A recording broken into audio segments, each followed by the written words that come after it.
তাকবীরে তাশরিক ২৭শে মে বুধবার ফজর থেকে বাংলাদেশে আরম্ভ হয়ে যাবে। তাকবীরে তাশরিক প্রত্যেক মুসলমান নর ও নারীর উপর ওয়াজিব বিধান। কতবার, কখন, কিভাবে, কতদিন পর্যন্ত এই তাকবীরে তাশরিক পড়তে হবে এবং তাকবীরে তাশরিকের ইতিহাস, কেন আমরা তাকবীরে তাশরিক পড়ব, আল্লাহ তাআলা কেন আমাদের উপর তাকবীরে তাশরিক ওয়াজিব করেছেন, সম্পূর্ণ নিয়ম কানুন আমি গুনাহগার আজকে বলে দেব। আপনারা যদি জানতে চান ধৈর্য সহকারে শেষ পর্যন্ত শুনতে হবে। আমরা প্রথমত তাকবীরে তাশরিকের ইতিহাস সম্পর্কে জেনে নেই। তাকবীরে তাশরিকের ইতিহাস, হযরত ইব্রাহিম আলাইহিস সালাম, হযরত জিবরাইল আলাইহিস সালাম এবং হযরত ইসমাইল আলাইহিস সালাম এর একটি ঐতিহাসিক ঘটনার মাধ্যমে এর সূচনা হয়েছে। এই তাকবীরের সূচনা হয়েছে। সুবহানাল্লাহ। হযরত ইব্রাহিম আলাইহিস সালাম যখন তার পুত্র ইসমাইল আলাইহিস সালামকে জবেহ করতে উদ্যত হন, তখন হযরত জিবরাইল আলাইহিস সালাম আল্লাহর নির্দেশে বেহেশত থেকে একটি দুম্বা নিয়ে দুনিয়ায় আসতেছিলেন। তিনি ভয় পাচ্ছিলেন, এই আশঙ্কা করতেছিলেন যে তিনি পৌঁছানোর আগেই হয়তো ইব্রাহিম আলাইহিস সালাম হযরত ইসমাইল আলাইহিস সালামকে কোরবানি করে দিবে, জবেহ সম্পূর্ণ করে ফেলবে। তাই তিনি হযরত জিবরাইল আলাইহিস সালাম দূর থেকে উচ্চ স্বরে বলে উঠেন, আল্লাহু আকবার, আল্লাহু আকবার। অর্থ আল্লাহ মহান, আল্লাহ মহান।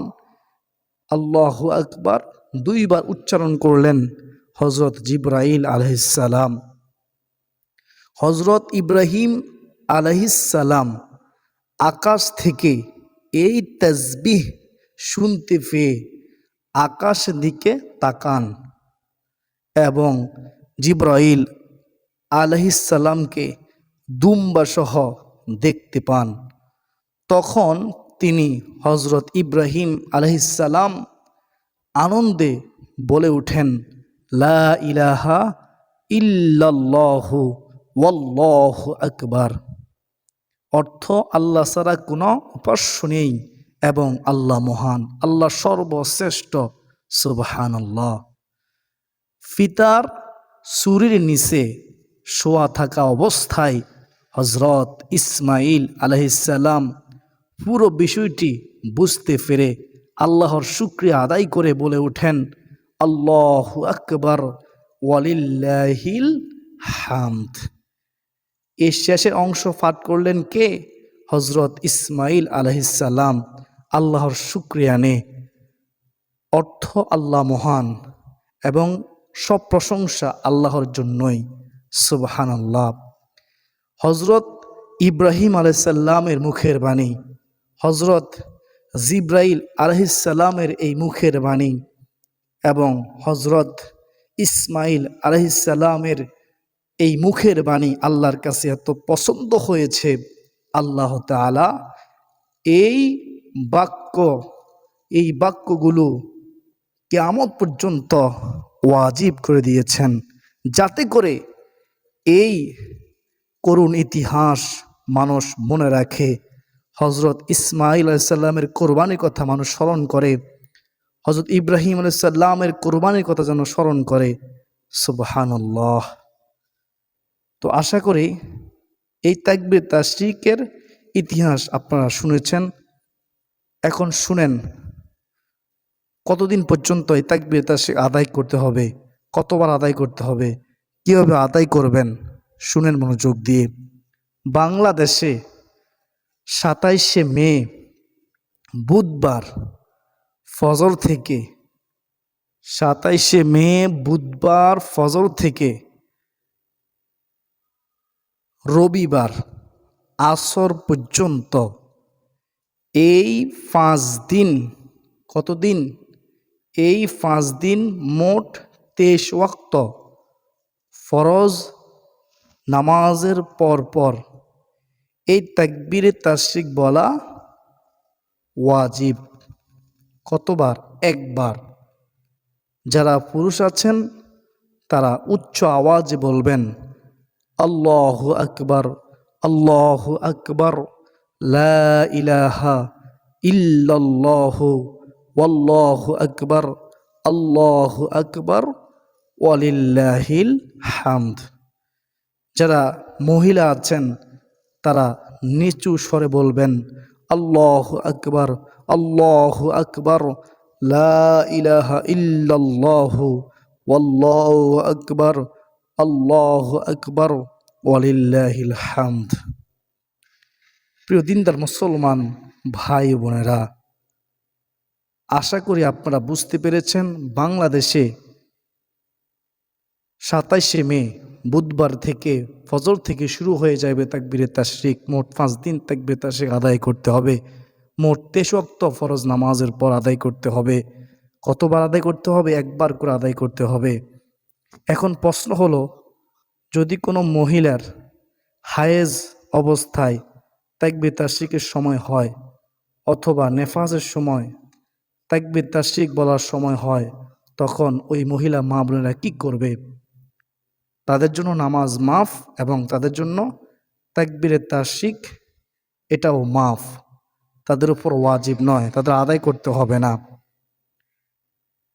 একাকী নামাজ পড়ুক অথবা জামাতবদ্ধ হয়ে নামাজ পড়ুক, সকলের উপর এই তাকবীরে তাশরিক বলা ওয়াজিব। যাদের উপর নামাজ ফরজ তাদের উপর এই তাকবীরে তাশরিক ওয়াজিব, এটা মনে রাখবেন। তাকবীরে তাশরিক ইচ্ছাকৃত ছেড়ে দিলে গুনাহগার হবেন, তওবা করতে হবে, আল্লাহর কাছে ক্ষমা চাইতে হবে। ভুলে গেলে করণীয় কি? নামাজ শেষ করে কোনো কথাবার্তা বা নামাজ পরিপন্থী কাজ করার আগেই তাকবীর বলতে হবে।